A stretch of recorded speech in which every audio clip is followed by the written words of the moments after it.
History is often written by the victors, but military genius, true genius, is born in the mind of the man who refuses to accept defeat.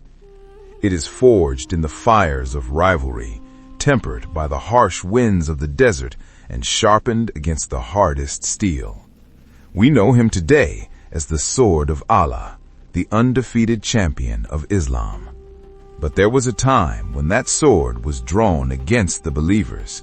There was a time when the very name of Khalid bin Al-Waleed struck terror into the hearts of the Muslims. To understand the legend, we must first understand the man. And to understand the man, we must return to the dust and heat of the Jahiliyyah, the age of ignorance. We must go back to a time when warfare was not just a profession, but the very soul of a tribe. It begins in Mecca. This ancient city, nestled among barren black hills, was ruled by the tribe of Quraysh. But the Quraysh were not a monolith. They were a complex web of clans, each with a specific duty. The clan of Bani Hashim held the custodianship of the Kaaba and the duty of providing water to pilgrims. But the power of the sword, the ministry of war, belonged to the clan of Bani Makhzum. This was Khalid's world. The Bani Makhzum were responsible for matters of war. They bred the horses, they trained the riders, they organized the logistics of expeditions. While other children might have learned trade or poetry, the children of Makhzum were raised in the saddle. They were taught that their blood was the blood of commanders. And no blood was nobler than that of Khalid's father. Al-Walid bin Al-Mughira was the chief of the Bani Makhzum. He was a man of such immense wealth, status, and influence that he was known in Mecca by the title al-Wahid, the unique. He was a man who took immense pride in his lineage, a lineage that stretched back through the sands of time to the patriarchs of the Arabs. Khalid was not just Khalid. He was Khalid, son of al-Walid, son of al-Mughira, son of Abdullah, son of Umar, son of Makhzum, a chain of ancestors that went back to Murrah, to Fir, to Adnan, and ultimately to Ismail, the son of Abraham. This genealogy was not merely a list of names, it was a burden of expectation. When you were the son of the unique, mediocrity is not an option. As a child, Khalid was shaped by this crushing expectation. His father undertook his upbringing personally, instilling in him the virtues of Arab manhood, courage, generosity, toughness, and fighting skill. But the core of his education was the horse. The Bani Makhzum were the best horsemen in Arabia, and Khalid was determined to be the best of the Bani Makhzum. It was not enough to ride a trained stallion that obeyed the slightest touch of the knee. That was for lesser men.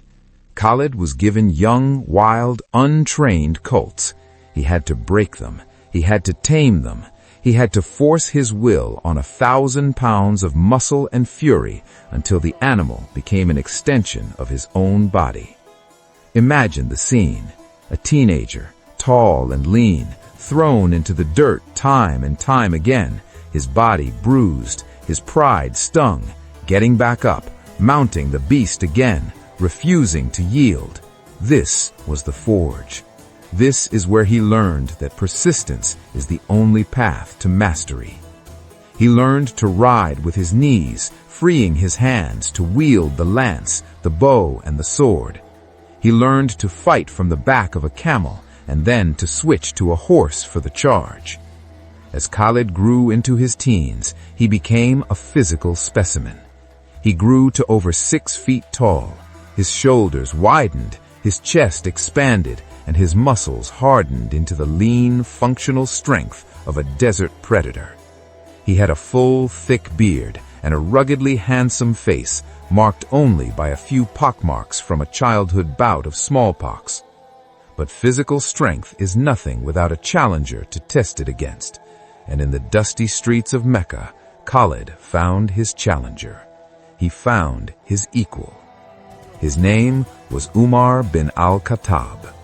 They were cousins, They were roughly the same age.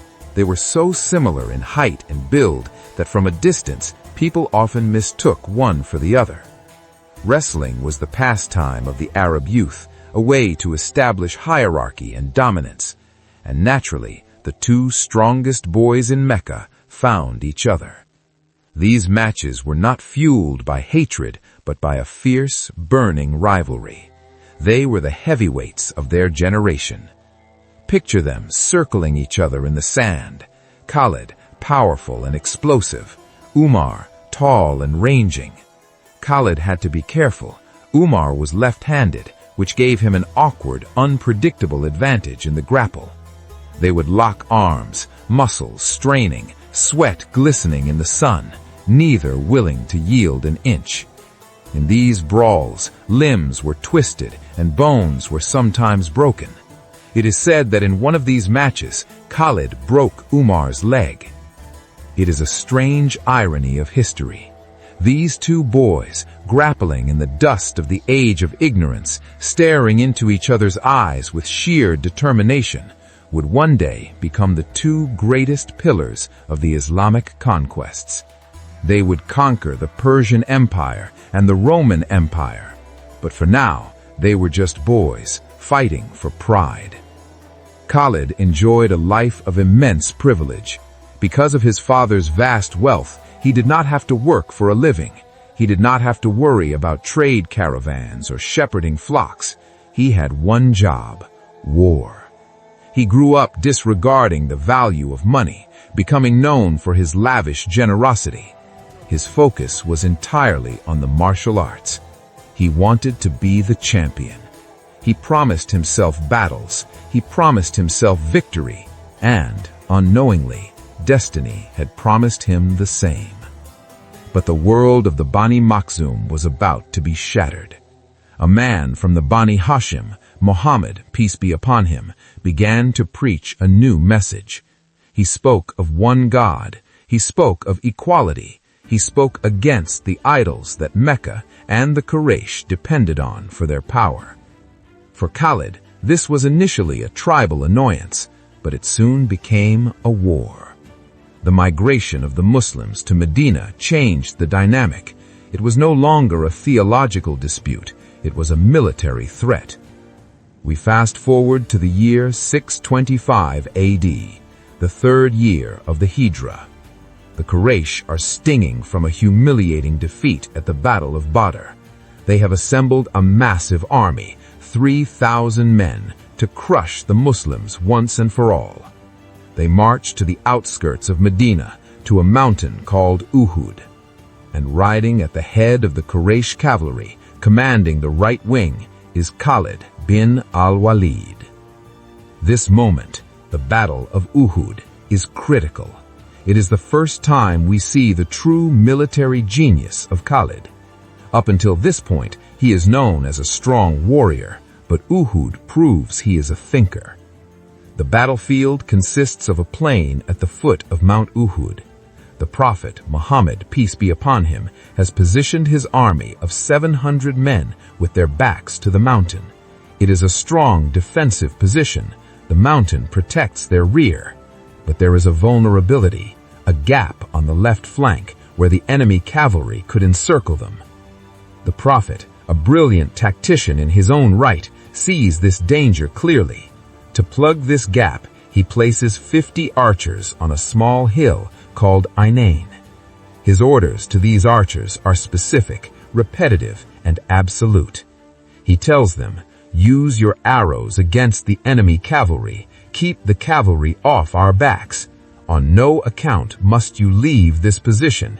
If you see us winning, do not join us. If you see us losing, do not come to help us." Khalid is sitting on his horse on the right wing of the Quraysh army. He scans the battlefield. His eyes are not looking at the infantry. They are looking at the terrain. He sees the mountain protecting the Muslim rear. He sees the solid lines of infantry. And then his eyes lock on that small hill on the left. He sees the archers. He calculates the distance. He knows that if he tries to charge that flank, his horses would be cut down by a hail of arrows before they could even reach the Muslim lines. As long as those 50 men stand on that hill, Khalid is checkmated. The battle begins. It is brutal.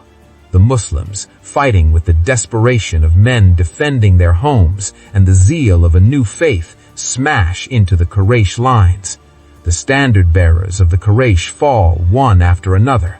The Meccan army begins to waver. They break, they turn and run. From his position on the flank, Khalid watches his own army collapse. He sees his kinsmen fleeing. He sees the women of the Quraysh, led by Hind, scrambling up the hills to escape capture. By all conventional military logic, the battle is over. The Quraysh have lost. The smart move now is to retreat, regroup, and save the cavalry. But Khalid does not move. He sits motionless on his horse, surrounded by the dust and chaos of defeat. He is not looking at his fleeing comrades. He is looking at that hill. He is watching those archers. This is the defining characteristic of Khalid's genius. Patience. The ability to control the urge to act until the precise moment when action will be decisive. Down on the plain, the Muslim soldiers see the Quraysh fleeing. They see the camp left unguarded. They see weapons, armor, and wealth left behind. The cry goes up, "The spoils! The spoils!" On the hill of Ainain, the discipline begins to crack. The archers see their comrades collecting the booty. They feel they are missing out. They say to their commander, Abdullah bin Jubair, "The battle is over. Let us go." Abdullah screams at them. He reminds them of the Prophet's order, "Do not move even if you see birds eating our bodies." But the temptation is too great. 40 of the 50 archers disobey. They abandon their post. They run down the hill to join the looting. Only 10 men remain. From across the battlefield, through the haze of dust, Khalid sees the movement. He sees the silhouette of the hill change. The wall of arrows that held him back has dissolved. The door is open. In that split second, Khalid transforms from an observer to an executioner. He does not hesitate. He does not consult with the other commanders. He raises his sword and signals his cavalry. He does not charge the fleeing Muslims directly. Instead, he leads his horsemen in a wide, sweeping arc, galloping around the flank. They thunder toward the hill of Ainain. The 10 remaining archers fight bravely, but they are trampled under the hooves of the Makhzum cavalry. Khalid wipes them out. And then he is behind the enemy. Imagine the shock. The Muslim army is disorganized, looting the camp, celebrating their victory. Suddenly they hear the thunder of hooves, not from in front of them, but from behind them. The cry goes up, "The cavalry! The cavalry!" Khalid crashes into the rear of the Muslim army like a hammer hitting glass. The impact is devastating. The Muslims are caught in a pincer movement.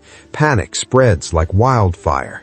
In the confusion, brother fights brother. The dust is so thick that visibility drops to zero. Khalid cuts a path through the chaos, driving deep into the heart of the Muslim position. He is a whirlwind of steel. His cavalry acts as a scythe, harvesting the disorganized infantry. In the midst of this slaughter, a rumor spreads. Muhammad is dead. The morale of the Muslims shattered. Many drop their weapons. Others flee toward the mountain. The tide of battle had reversed completely in the span of a few minutes. From the jaws of defeat, Khalid had snatched a bloody victory. He had spotted the one mistake, the one moment of indiscipline, and he had punished it with total ruthlessness. Eventually, the Quraysh withdrew. They had inflicted heavy casualties, but they had not destroyed the Muslims completely. The Prophet survived, though he was wounded. But the message was clear. The Quraysh had a commander who could turn the impossible into the possible. As Khalid rode back to Mecca that day, he should have felt triumphant. He had saved the honor of his tribe. He had proven his tactical superiority. But historians suggest that as he rode, looking back at the dark silhouette of Mount Uhud, Khalid was deep in thought. He was a man of war, and in the Muslims he saw a martial spirit that matched his own. The Battle of Uhud was a tactical masterpiece, a lesson in the importance of the flank and the high cost of indiscipline. But for Khalid, it was also the beginning of a doubt, a crack in the armor of his certainty. The architect of war had won the battle, but the war for his soul had only just begun.